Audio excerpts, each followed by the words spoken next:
Hello बच्चों। पिछले session में हमने ये पढ़ा कि होमोजीनियस और हेट्रोजीनियस मिक्सचर क्या होते हैं।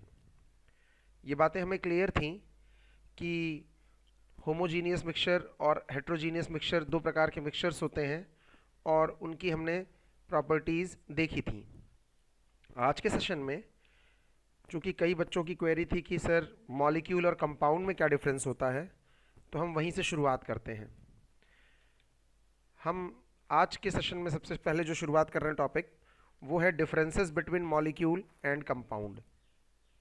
अक्सर इस बात को लेकर के कंफ्यूजन बनी रहती है कि मॉलिक्यूल क्या होता है और कंपाउंड क्या होता है। जैसे कि हम डेफिनेशन हम मॉलिक्यूल और कंपाउंड को समझने के लिए मैंने 5 पॉइंट्स को लिया है। तो जो डेफिनेशन कहती है मॉलिक्यूल की, वो ये कहती है a molecule is a group of two or more atoms held together by chemical bond. A molecule is a group of two or more atoms held together by a chemical bond. वहीं पे compound की जो definition है, a compound is a substance which is formed by two or more different types of elements which are united chemically in a fixed proportion। तो इसमें और इसमें क्या डिफरेंस है? जैसे कि अगर हम O2 मॉलिक्यूल ले लें, ऑक्सीजन का मॉलिक्यूल ले लें, तो ऑक्सीजन के मॉलिक्यूल में ऑक्सीजन और ऑक्सीजन ये आपस में बॉन्डेड हैं, ठीक है। उसी तरह से अगर हम O3 का मॉलिक्यूल ले लें, ओजोन का, तो ओजोन का भी मॉलिक्यूल 3 ऑक्सीजन के मॉलिक्यूल आपस में बॉन्डेड हैं। लेकिन अगर हम 1 मिनट के लिए कैल्शियम कार्बोनेट ले लें, कैल्शियम कार्बोनेट ले लें, तो कैल्शियम कार्बोनेट में 3 तरह के आपको एलिमेंट्स दिख रहे हैं। इसमें कैल्शियम दिख रहा है, कार्बन दिख रहा है और ऑक्सीजन दिख रहा है, और ये आपस में केमिकली यूनाइटेड हैं। कैल्शियम, कार्बन और ऑक्सीजन केमिकली यूनाइटेड हैं एक फिक्स्ड प्रोपोर्शन में। कैल्शियम, कार्बन और ऑक्सीजन एक फिक्स्ड प्रोपोर्शन में यूनाइटेड है, तो ये कंपाउंड हुआ।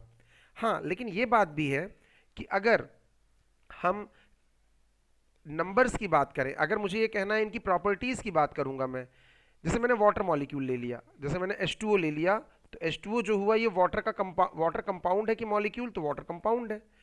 लेकिन अगर मुझे ये कहना पड़ा कि मैं वाटर के 3 मॉलिक्यूल लूंगा, 3 मॉलिक्यूल लूंगा, तो 3 कंपाउंड नहीं कहा जा सकता, मॉलिक्यूल बात करेंगे। यानी कि जब कभी भी नंबर्स की बात आएगी तो हम बात करेंगे कि वो मॉलिक्यूल है, और जब कभी भी प्रॉपर्टीज़ की बात आएगी तो हम उसको कहेंगे वाटर एक कंपाउंड है। यानी कि अगर हमें ये कहना है कि water exist in liquid state at room temperature, तो water compound exist at liquid in liquid state at room temperature, तब नहीं कहेंगे वाटर मॉलिक्यूल। मॉलिक्यूल की बात तब हम करते हैं जब नंबर्स की बात होती है, 3 molecule, 4 molecule, 4 molecule, 5 molecule, 8 molecules.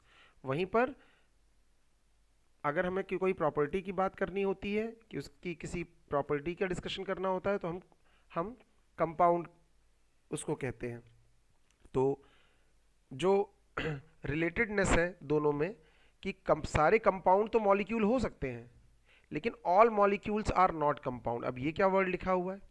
अगर मैंने अभी भी कहा कि ऑक्सीजन, यहाँ पे ये चीज़ समझ में आएगी कि मैंने अभी अभी एक लिया वर्ड ऑक्सीजन, ये आपने देखा यहाँ पे मैंने ऑक्सीजन लिया, ये ऑक्सीजन का मॉलिक्यूल है, ये O3 का मॉलिक्यूल है।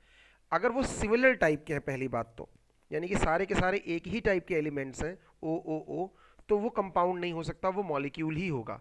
क्योंकि डेफिनेशन में था a molecule is a group of two or more atoms held together by chemically bonds, chemical bonds, यानी कि अगर वो सेम टाइम के एटम से मिलकर के बना हुआ है। ऑक्सीजन हो गया, ओजोन हो गई जो आपने अभी अभी देखा कि ओजोन O3 लिया, या आपने क्लोरीन ले लिया, Cl2 हो गया, तो ये मॉलिक्यूल हुआ, ये कंपाउंड नहीं है। लेकिन H2O जैसे आपने लिया, तो ये जो H2O आपने देखा, ये H2O आपस में, ये H2O जो है ये कंपाउंड तो है ही, लेकिन अगर हम कहेंगे कि हमें 10 मॉलिक्यूल वाटर के ले आइए, तो 10 मॉलिक्यूल यानी ये वो मॉलिक्यूल भी हो गया। So we can say all compounds are molecules and all molecule, but all molecules are not compound. यानी कि जब कभी भी हम इन कंपाउंड्स को मॉलिक्यूल कब कहेंगे? जब नंबर्स की बात आएगी। लेकिन अगर वो सिमिलर टाइप के हैं तो चाहे उनकी प्रॉपर्टी की डिस्कशन कर रहे हो आप, चाहे वो नंबर्स की बात कर रहे हो, वो रहेगा मॉलिक्यूल ही।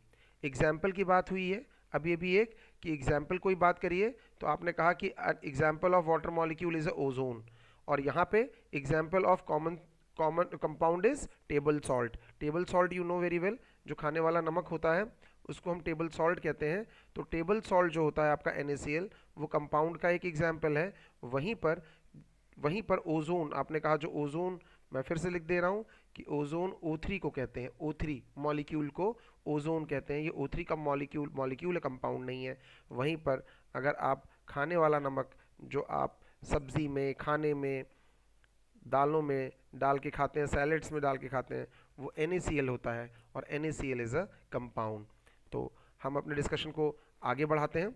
आगे बढ़ाने में इस बात को क्लियर समझ जाना चाहिए आपको कि स्ट्रक्चर के बारे में बात करें तो molecule are simply a group of atoms. अभी आपने O3 देखा, वहाँ पे ग्रुप ऑफ एटम्स थे, तीन एटम्स थे, इसमें 3 एटम्स थे ऑक्सीजन के।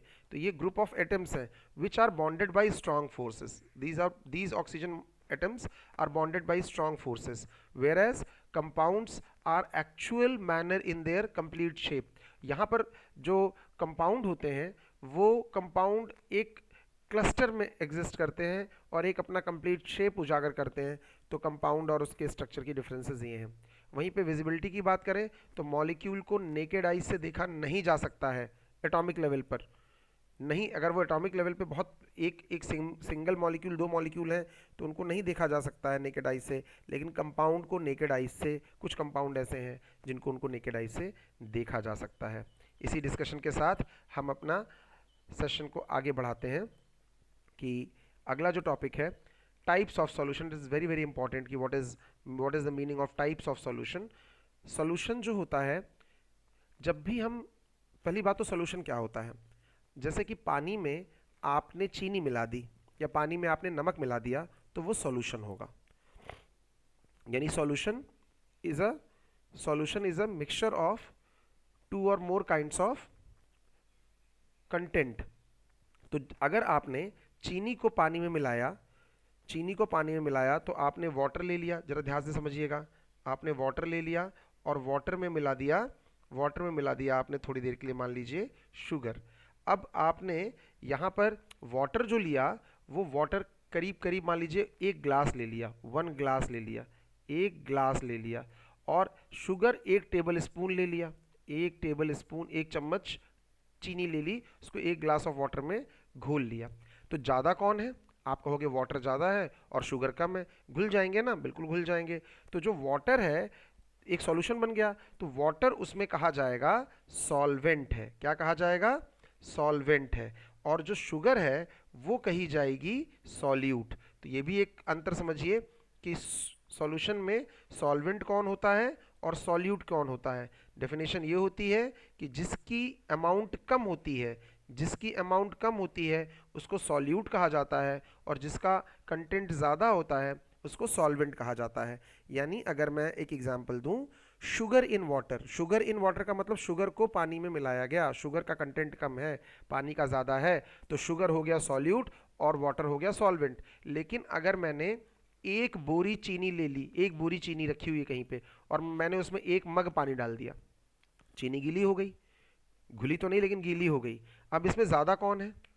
1 बोरी चीनी में 1 मग पानी मिला दिया तो ज़्यादा चीनी है और कम पानी है। तो अब की पानी सॉल्यूट हो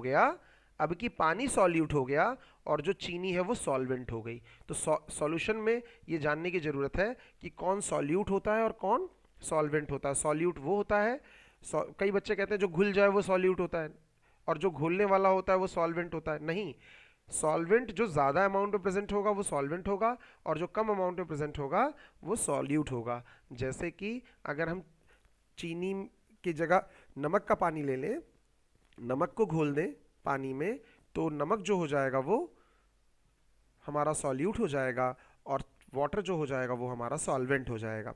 इसी डिस्कशन को आगे बढ़ाते हैं हम। टाइप्स ऑफ सॉल्यूशन, अभी सॉल्यूशन तो क्लियर हो गया कि क्या होता है, जब सॉल्यूट और सॉल्वेंट आपस में मिल करके जो कंटेंट बनाते हैं उसको सॉल्यूशन कहते हैं। Types of solution on the basis of size of solute in the solution.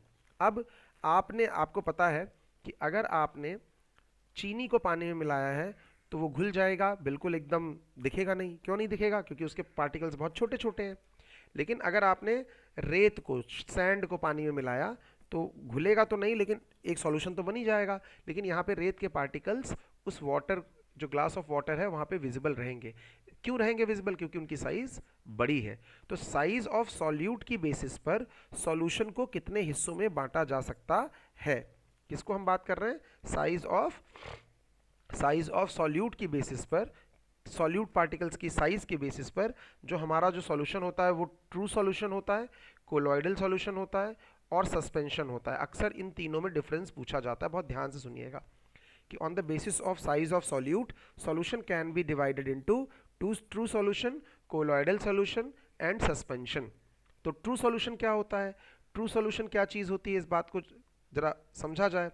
True solution की बात अगर हम करें तो अगर साइज ऑफ पार्टिकल, यहाँ पे देखिए, अगर जो size of solute particle 1 nanometer से छोटी हो, मैंने लिखा है 1 नैनोमीटर का मतलब होता है 10 to the power -9 meter. 1 nanometer is equal to 10 to the power -9 meter. अगर पार्टिकल का साइज 1 नैनोमीटर से छोटा है, लेस देन 1 नैनोमीटर है, आपने सॉल्यूशन बनाया और उसमें जो सॉल्यूट पार्टिकल का साइज है वो 1 नैनोमीटर से छोटा है, तो उसको ट्रू सॉल्यूशन कहेंगे। ट्रू सॉल्यूशन का एग्जांपल, वाटर में अगर शुगर मिला दी जाए, यानी sugar in water, salt in water, that is example of true solution. तो ट्रू सॉल्यूशन उसको हम कहेंगे। और भी इसकी प्रॉपर्टीज होती है, लेकिन ट्रू सॉल्यूशन की डेफिनेशन यहीं से कहेंगे कि true solution is that solution in which the size of solute is less than 1 nanometer, तो वो ट्रू सॉल्यूशन हो जाएगा। लेकिन वहीं पे अगर साइज 1 नैनोमीटर से बड़ी हुई और 100 नैनोमीटर से कम हुई, when the particle size is between, यानी solute particle size 1 nanometer to 100 nanometer, then they will be termed as colloidal solution। उनको colloidal solution कहा जाएगा।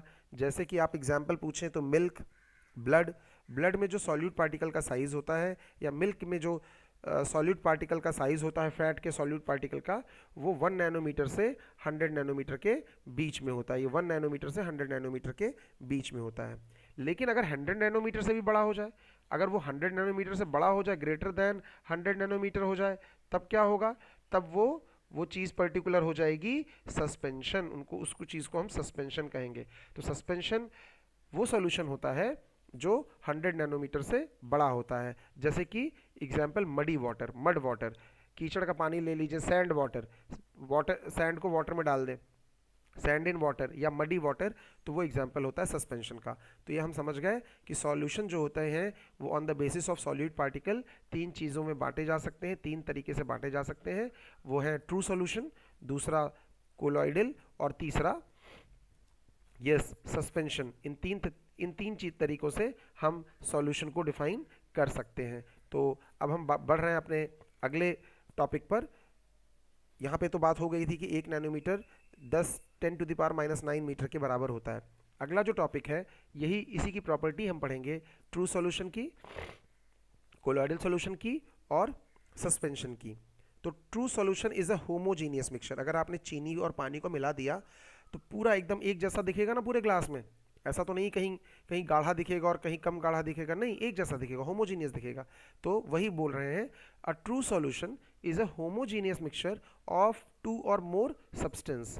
आप मन में रखिए, ट्रू सॉल्यूशन पढ़ते हुए, वाटर में शुगर मिला दिया है, ट्रू सॉल्यूशन है, वाटर में सॉल्ट मिला दिया है, ट्रू सॉल्यूशन है। तो a solution has a solvent and a solute as its component. बिल्कुल, अगर सॉल्यूशन होगा तो उसमें सॉल्यूट और सॉल्वेंट तो होगा। The component in the larger amount is the solvent and the component in the lesser amount is the solute। मैंने आपको डेफिनेशन बताई कि जो कंपोनेंट सॉल्यूशन का ज़्यादा अमाउंट में होगा उसको हम सॉल्वेंट कहेंगे, और जो कंपोनेंट कम अमाउंट में होगा उसको सॉल्यूट कहेंगे। तो सॉल्यूशन का जो एग्जाम्पल है वो आपने कहा salt in water, we have already discussed, sugar in water, iodine in water, इसको टिंचर आयोडीन भी कहते हैं। अगर आयोडीन को पानी में मिला दें, that is also known as tincture iodine, used for some medical purposes, and soda water. तो ये सारे एग्जाम्पल हो गए ट्रू सॉल्यूशन के। ट्रू सॉल्यूशन की कुछ प्रॉपर्टीज पढ़ते हैं कि true solution is a homogeneous mixture. Yes, true solution is a homogeneous mixture. The particles cannot be seen by the naked eyes. बिल्कुल, अगर चीनी को पानी में घोल दिया चीनी को पानी में घोल दिया तो क्या चीनी के मॉलिक्यूल पानी में दिखेंगे? नहीं दिखेंगे, they can not B seen bye naked eyes. The solute particles can not be separated by filtration. Yes, in true solution अगर हम छान के निकालना चाहें, पहले तो चीनी को पानी में घोल दिया या नमक को पानी में घोल दिया, अब हम सोचें कि हम इसको लाओ छान के चीनी और पानी को अलग कर लें, तो वह क्या पॉसिबल है? नहीं, वो पॉसिबल नहीं है। That's why they are writing the solute particles can not be separated by filtration. The solute particles do not settle down and the solution is stable. Yes, solution stable क्यों होता है? जैसा शुरू में हो वैसा आखिरी में भी हो तो हम कहेंगे stable है। अगर जैसा शुरू में है वैसा आखिरी में नहीं है तो हम कहेंगे वो stable नहीं है। वो कहना है कि solute particle को अगर हम घोल दें, यानी कि चीनी को पानी में घोल दें और थोड़ी देर के लिए हम रख दें, तो क्या चीनी नीचे बैठ जाएगी ग्लास में? नहीं, चीनी नीचे नहीं बैठेगी, वो वैसी की वैसी ही पड़ी रहेगी, चाहे आप 1 घंटे बाद लीजिए। यानी कि solute particles do not settle down and the solution is stable. Yes, of course solution is stable, ये नीचे बैठती नहीं है। लास्ट जो इसका प्रॉपर्टी है, the particles do not scatter a beam of light passing through it. अगर हम पास कराएं सॉल्यूशन, अगर हमारे पास सॉल्यूशन को एक ग्लास में ले लें ट्रू सॉल्यूशन को और उसमें से बीम ऑफ लाइट पास कराएं, तो वो उसको स्कैटर नहीं करेगी, मतलब उससे टकरा के लाइट अलग अलग दिशाओं में टूटेगी नहीं, स्कैटर नहीं करेगी। And the path of light is not visible in the solution. इस चीज़ को हम आगे भी पढ़ेंगे, यानी कि ट्रू सॉल्यूशन लाइट को स्कैटर नहीं करती है। अगर हम लाइट डालें ट्रू सॉल्यूशन में तो ट्रू सॉल्यूशन के जो पार्टिकल्स हैं वो इतने छोटे होते हैं कि लाइट को स्कैटर नहीं कर पाते हैं। तो आप ये समझ गए, ये प्रॉपर्टी ट्रू सॉल्यूशन की हो गई। हमारा अगला है कोलॉइडल सॉल्यूशन। तो कोलॉइडल सॉल्यूशन मैंने आपको एग्जांपल बताया कि एग्जांपल मैंने पहले ही आपको बता दिया कि जैसे कि मिल्क हो गया या फिर ब्लड हो गया, तो वो हेट्रोजीनियस दिखता है कि होमोजीनियस दिखता है? तो आप कहोगे होमोजीनियस दिखता है। फिर यहाँ सर आपने हेट्रोजीनियस क्यों लिख रखा है?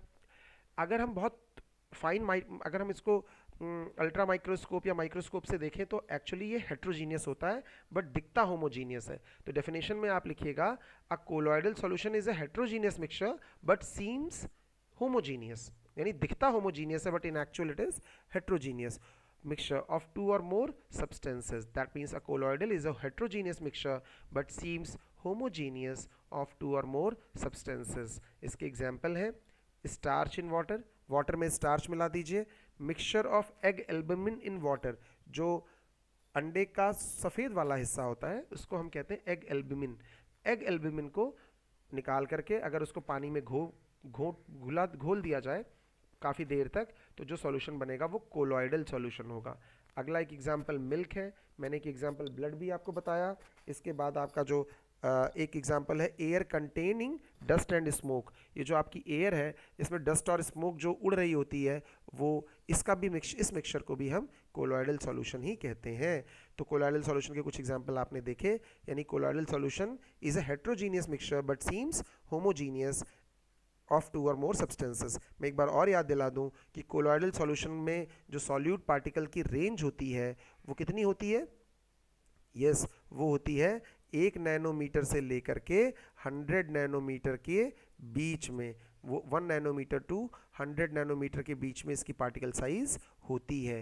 इसके बाद हम बढ़ते हैं आगे, इसके आगे की प्रॉपर्टी पर पढ़ते हैं कि colloidal solution is a heterogeneous mixture, already बात हो चुकी है, but seems homogeneous. The particles cannot be seen by naked eyes. Yes, अगर हम मिल्क ले लें तो क्या मिल्क में जो बटर के पार्टिकल्स है क्या हमें नेकेड आई से दिखेंगे? नहीं दिखेंगे। The solute particles can not be separated by filtration. Normal filter करके क्या हम बटर और मिल्क को अलग कर सकते हैं, वाटर को अलग कर सकते हैं? नहीं कर सकते। The solute particles do not settle down and the solution is stable. जैसे कि ट्रू सॉल्यूशन स्टेबल हुआ करता था, वैसे ही कोलॉइडल सॉल्यूशन भी स्टेबल होता है।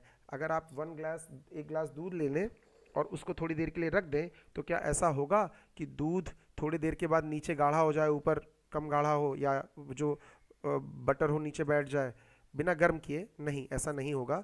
तो ये भी एक स्टेबल सॉल्यूशन होता है और उसके जो पार्टिकल्स होते हैं solute, they do not settle down when kept for some time. So that's why it is written here the solute particles do not settle down and the solution is stable.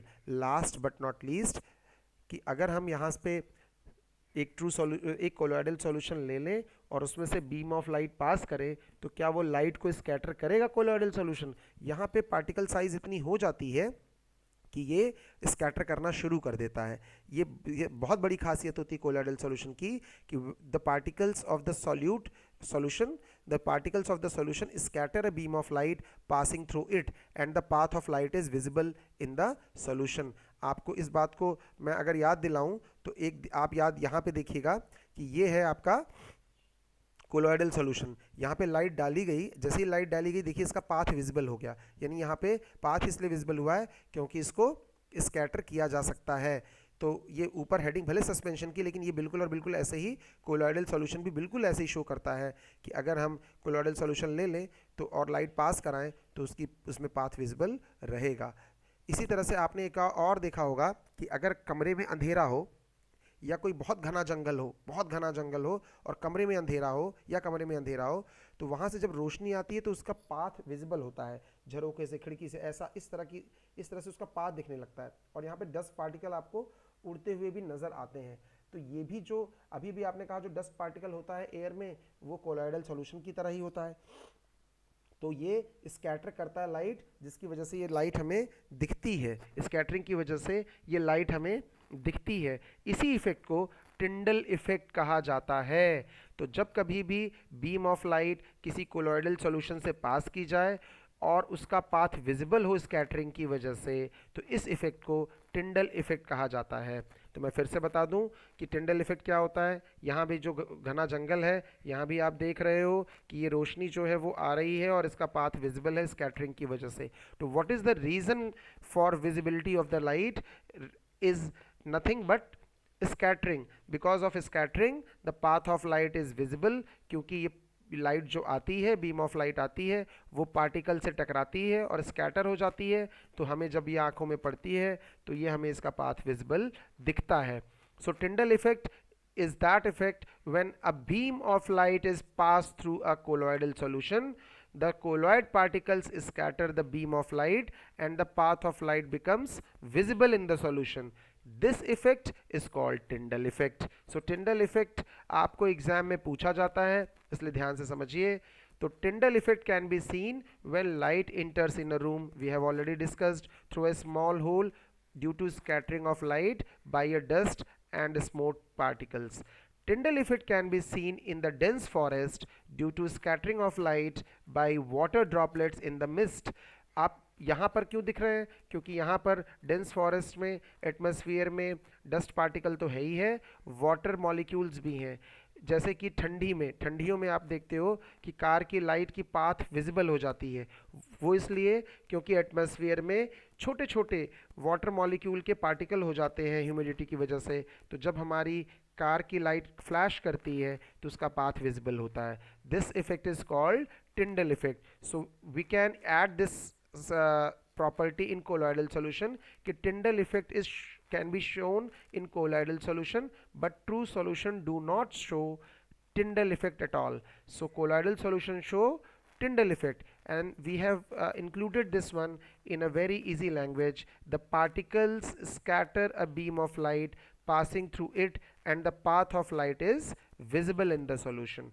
So moving to the next part, suspension.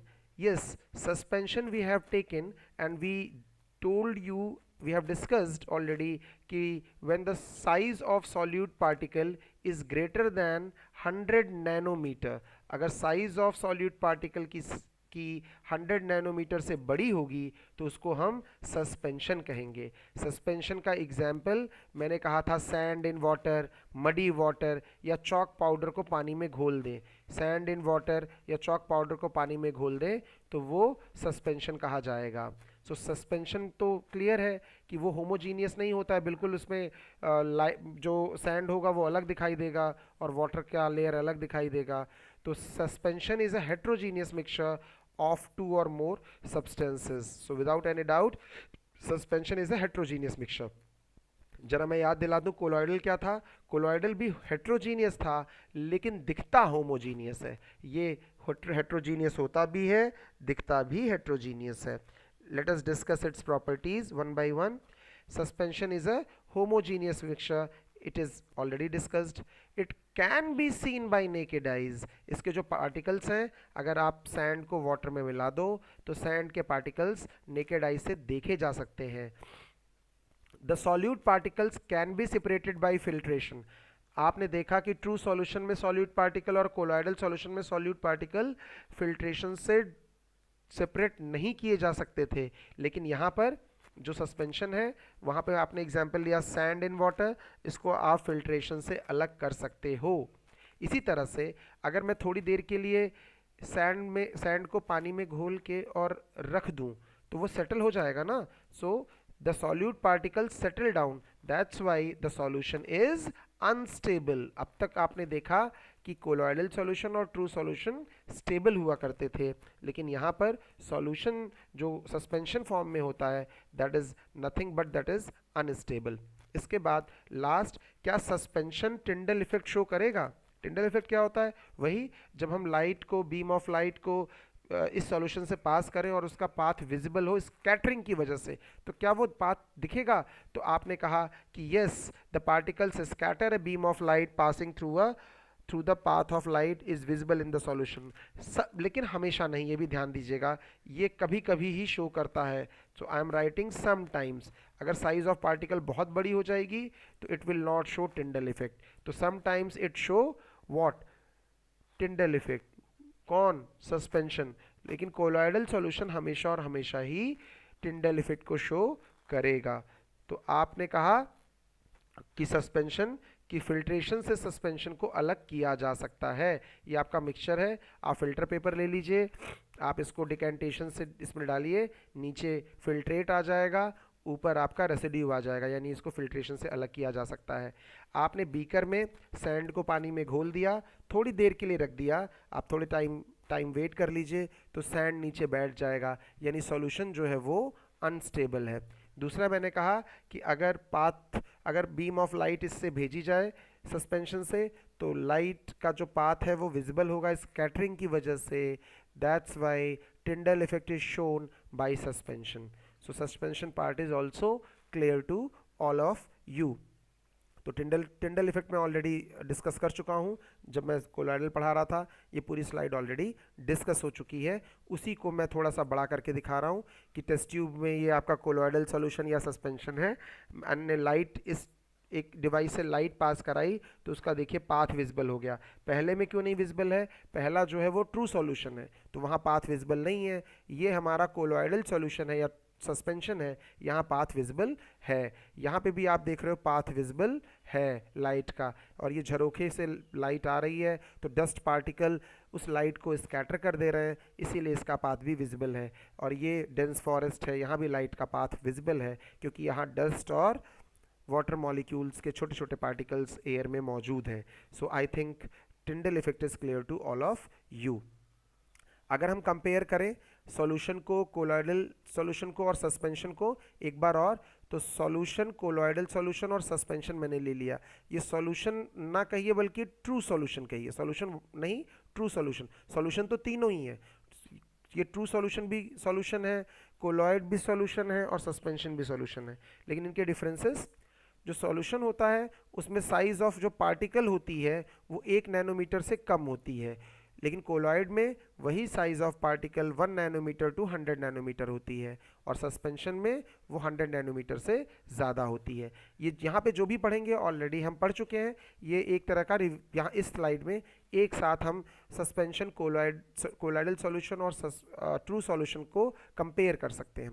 इसका appearance कैसा होता है? True solution का example आप याद करो तो चीनी को आपने पानी में मिलाया था तो वो क्लियर दिखता है एकदम, इसका जो अपीयरेंस होता है वो क्लियर होता है और होमोजीनियस होता है. कोलॉइडल सॉल्यूशन का एग्जांपल मैंने मिल्क बताया था कि ये होमोजीनियस दिखता है, सीम्स होमोजीनियस, लेकिन होता ये हेट्रोजीनियस है. वहीं पर सस्पेंशन पूरा का पूरा हेट्रोजीनियस ही होता है. सेपरेशन करें अगर हम तो क्या ट्रू सॉल्यूशन में सॉल्यूट को सेपरेट किया जा सकता है फिल्ट्रेशन से, या सेपरेट पॉसिबल है? नहीं, ये पॉसिबल नहीं है. कोलॉइड सॉल्यूशन में भी सेपरेट नहीं होता है नॉर्मल मेथड से. वैसे अगर हम अलग करना चाहें बहुत सारी ऐसी टेक्निक्स हैं, लेकिन नॉर्मल तरीके से इनका सेपरेशन पॉसिबल नहीं है. लेकिन वहीं पर सस्पेंशन में ये सेटल हो जाते हैं, तो इसका सेपरेशन भी आसान है। थोड़ी देर के लिए हम वेट कर लें, जो पार्टिकल्स हैं वो सेटल हो जाएं और हम लिक्विड को डिकैंट कर लें, धीरे धीरे उड़ेल लें, तो वो सेपरेट हो जाएगा। वहीं पर हम बात करें फिल्टरेबिलिटी की, क्या ट्रू सॉल्यूशन को, चीनी के पानी को फिल्टर करके अलग किया जा सकता है? नहीं, ये फिल्टर करके अलग नहीं किया जा सकता है, तो ये पास हो जाएगा फिल्टर पेपर से, फिल्टर नहीं हो पाएगा। वहीं कोलॉइडल सॉल्यूशन को भी अगर हम फिल्टर पेपर से पास करें और सेपरेट करने की कोशिश करें, तो ये पार्टिकल्स जो होंगे वो पास कर जाएंगे और फिल्टर नहीं होंगे। लेकिन सस्पेंशन में पार्टिकल्स फिल्टर पेपर से पास नहीं हो पाएंगे और फिल्ट्रेशन हो जाएगी, ये ऑलरेडी हम पढ़ चुके हैं। इफेक्ट ऑफ बीम, आपने कहा ट्रू सॉल्यूशन क्या नहीं देगा? टिंडल इफेक्ट नहीं देगा।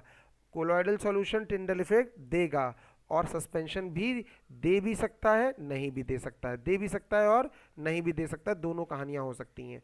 वहीं पे एग्जाम्पल, आपने ट्रू सॉल्यूशन का एग्जाम्पल सॉल्ट सॉल्यूशन लिया, कोलॉइड का एग्जाम्पल ब्लड और मिल्क लिया, और सस्पेंशन का एग्जाम्पल मडी वाटर लिया। इस टॉपिक को पढ़ने के बाद हम नेक्स्ट स्लाइड पे चढ़ते हैं कि कंपाउंड क्या होते हैं। ऑलरेडी मैं कंपाउंड बात कर चुका हूँ कि कंपाउंड ऐसा नहीं कि दो चीज़ों को मिला दिया बस कंपाउंड हो गया। मैंने एग्जाम्पल बताया था कि सोडियम क्लोराइड कंपाउंड होता है, इसका मतलब नहीं है कि सोडियम और क्लोराइड को मिला दिया तो कंपाउंड बन गया। या मैंने कहा वाटर मॉलिक्यूल भी होता है, आप मॉलिक्यूल भी कह सकते हो, कंपाउंड भी कह सकते हो, लेकिन ये कंपाउंड तो है ही है। तो आपने ये नहीं कहा कि हाइड्रोजन और ऑक्सीजन को मिला दिया तो कंपाउंड मिला दिया, ये एक पर्टिकुलर रेशियो में केमिकली मिलते हैं। when two or more elements chemically combine together in a fixed ratio, यहाँ पे NaCl 1:1 में है, यहाँ पे हाइड्रोजन और ऑक्सीजन 2:1 में आपस में मिला हुआ है। तो यहाँ पर जब ये एक फिक्स्ड रेशियो में मिलते हैं तो उनको हम कंपाउंड कहते हैं। Example, water, carbon dioxide, sugar, salt, iron sulphide, और भी बहुत सारे हैं, कैल्शियम कार्बोनेट, बहुत सारे हैं। तो ये कंपाउंड कहे जाएंगे when two or more elements chemically combine together in a fixed ratio। इसमें हम एक बार डेफिनेशन पढ़ लेते हैं या डिफरेंस पढ़ लेते हैं मिक्सचर और कंपाउंड की, और समझने की कोशिश करते हैं कि मिक्सचर और कंपाउंड में क्या डिफरेंसेस हैं। मिक्सचर में कोई भी दो चीज़ मिला दी आपने, आटे में कीली मिला दीजिए, आटे में नमक मिला दीजिए, आटे में चीनी मिला दीजिए, या चीनी में नमक मिला दीजिए, या सैंड में आप कुछ कंक्रीट मिला दीजिए, कुछ भी मिला दीजिए, कुछ भी दो चीज़ें मिला दीजिए तो वो मिक्सचर है। सो mixture is a to or more element और कंपाउंड मिक्स टुगेदर, आपस में मिक्स कर दिया, बस वो मिक्सचर हो गया। लेकिन कंपाउंड क्या है? When to or more elements chemically combine together in a fixed ratio, आगे होना चाहिए था यहाँ पे जो ऊपर की डेफिनेशन में है, इन अ फिक्स्ड रेशियो। यहाँ पे लिखा है जो कंपोजिशन होता है उसमें किसी तरह का कोई रेशियो नहीं होता, वो किसी भी रेशियो में मिला दिए जाए, लेकिन यहाँ पर कंपाउंड में फिक्स्ड रेशियो होता है। यहाँ it shows the properties of component. अगर मैंने चीनी और नमक का मिक्स कर दिया आपस में, तो वो चीनी की भी प्रॉपर्टी देगा हल्की हल्की, और नमक की भी प्रॉपर्टी देगा, यानी उसमें जो भी कंपोनेंट्स हैं वो अपनी प्रॉपर्टी रिफ्लेक्ट करेंगे। लेकिन कंपाउंड में अगर वाटर है, मान लीजिए कंपाउंड का एक एग्जांपल मैंने वाटर ले लिया, तो आप इंडिविजुअल अगर प्रॉपर्टी देखने गए तो वो हाइड्रोजन की प्रॉपर्टी नहीं देगा, ऑक्सीजन की प्रॉपर्टी नहीं देगा, तो इसकी प्रॉपर्टी जो वाटर की होगी वो हाइड्रोजन और ऑक्सीजन से एकदम अलग होगी। एक एग्जाम्पल समझाता हूँ, जैसे hydrogen is highly inflammable. Hydrogen अगर गैस देखी जाए तो जरा सी आग मिले तो पूरी भड़क जाए, एकदम आग लग जाती है। And oxygen is a supporter of burning. उसके बावजूद भी पानी में आग नहीं लगती, यानी पानी से तो आग बुझती है, तो इसकी प्रॉपर्टी एकदम हाइड्रोजन और ऑक्सीजन से अलग हो गई कि नहीं? जो वाटर मॉलिक्यूल है, जो कंपाउंड है, वो हाइड्रोजन और ऑक्सीजन से बना है। Hydrogen is highly inflammable, oxygen is a supporter of burning. लेकिन जब ये दोनों एक फिक्स रेशियो में मिलकर के कंपाउंड नया वाटर बना गए, तो इनकी प्रॉपर्टी बिल्कुल अपने कंपोनेंट से अलग हो गई। यहाँ पे हाइड्रोजन और ऑक्सीजन अपनी प्रॉपर्टी रिफ्लेक्ट नहीं कर रहे हैं। सो यहाँ पे यही लिखा हुआ है कि मिक्सचर में कंपोनेंट्स अपनी प्रॉपर्टी रिफ्लेक्ट करते हैं, शो करते हैं, लेकिन कंपाउंड्स में जो एलिमेंट्स होते हैं वो अपनी प्रॉपर्टी नहीं शो करते हैं, ये कुछ अलग ही प्रॉपर्टी शो करता है। Last difference, the components can be separated by physical methods. अगर मैंने कीली को चावल में मिला दिया तो क्या मैं बीन बीन करके या मैग्नेटिक सेपरेशन से कीली को चावल से अलग कर सकता हूँ? बिल्कुल कर सकता हूँ। तो फिजिकल मेथड से मिक्सचर्स को सेपरेट किया जा सकता है, लेकिन कंपाउंड में अगर हम फिजिकल मेथड अप्लाई करें कि हाइड्रोजन और ऑक्सीजन को अलग करें तो ये मुमकिन नहीं है। यहाँ पे ये they cannot be separated by chemical physical method, they can only be separated by chemical method. So that is all about this chapter. Remaining portion of this chapter has been deleted by CBSE due to COVID pandemic. So I hope you will go through the video, and thanks for watching video and being with me. Have a nice day. Good day.